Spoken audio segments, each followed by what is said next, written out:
for your chain swinging, clang clang, and it costs a lot. Bitch, I'm always at the guala, yeah, and you are not badass beat. Keep on going till you hit the spot. Whoa, I'm a big bag hunter with the. Assalamualaikum warahmatullahi wabarakatuh. Perkenalkan, nama saya Ernest Suswati, NIM 21188201013, kelas PPSI 2021, dosen pengampu Bupatria. Kata sebagai satuan semantik, konsep, tanda, dan lambang. Pengertian kata menurut beberapa ahli. 1. Kata adalah satuan bebas yang paling kecil, atau dengan kata lain, satuan bebas merupakan kata Kushartanti 2005-115. Yang kedua, kata adalah satuan lingual terkecil dalam tata kalimat Wedowati 2006-37. Blofeld melalui Khair 2007 menyebutkan bahwa kata adalah satuan bebas terkecil A minimal free form. Yang keempat, kata adalah satuan bahasa yang dapat berdiri sendiri, terdiri atas morfem tunggal atau gabungan. Ridak Laksana 2008 1010. Berdasarkan pendapat para ahli, dapat disimpulkan bahwa kata adalah satuan yang terkecil dalam sebuah kalimat yang berbentuknya bebas dan mampu berdiri sendiri dalam ujaran. Menurut Ferdinand de Saussure, karena bahasa bersifat arbitrter, maka hubungan antara bentuk dan maknanya juga bersifat arbitrter. 1. Arbitrter, tidak ada hubungan secara langsung, logis, dan alamiah. Yang kedua, konvensional, terwujud atas dasar kesepakatan bersama. Dalam memahami makna kata itu harus sudah ada dalam konteks kalimatnya dan konteks situasinya.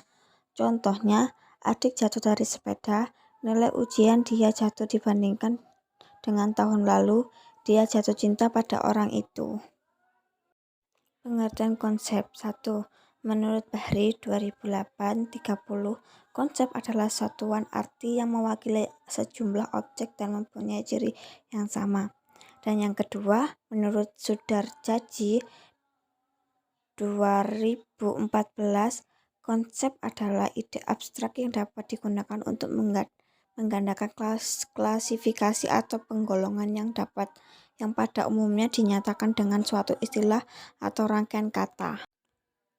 Jadi, konsep adalah satuan arti atau makna yang mewakili suatu gagasan atau ide yang ada dalam pikiran manusia. Konsep merupakan istilah yang diajukan Lyon sebagai pengganti istilah tong atau reference. Dua unsur konsep yaitu signifian, yaitu unsur abstrak yang terwujud dalam lambang atau simbol. Signifikantor, yaitu proses berpikir untuk menggandakan penjulukan atau konseptualisasi berdasarkan makna dalam lambang atau simbol.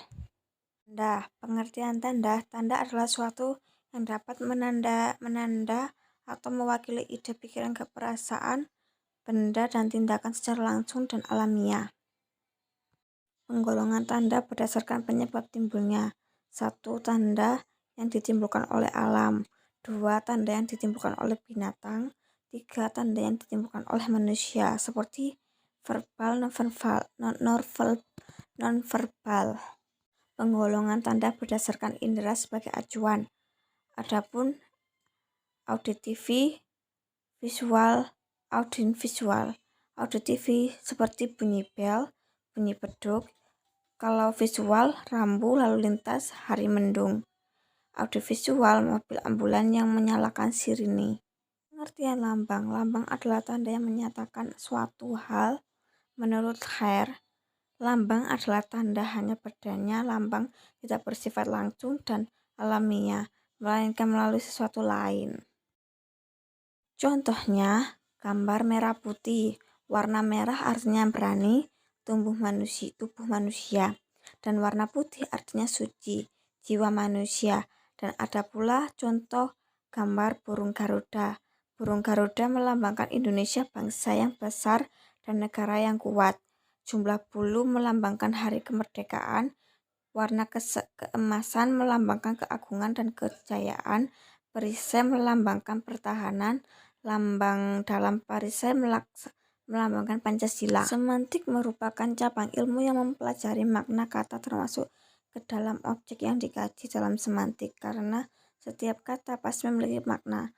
Tanda dan lambang juga merupakan objek dari kajian semantik. Tanda dan lambang harus dikaji terlebih dahulu untuk mengetahui makna apa yang terdapat di dalamnya.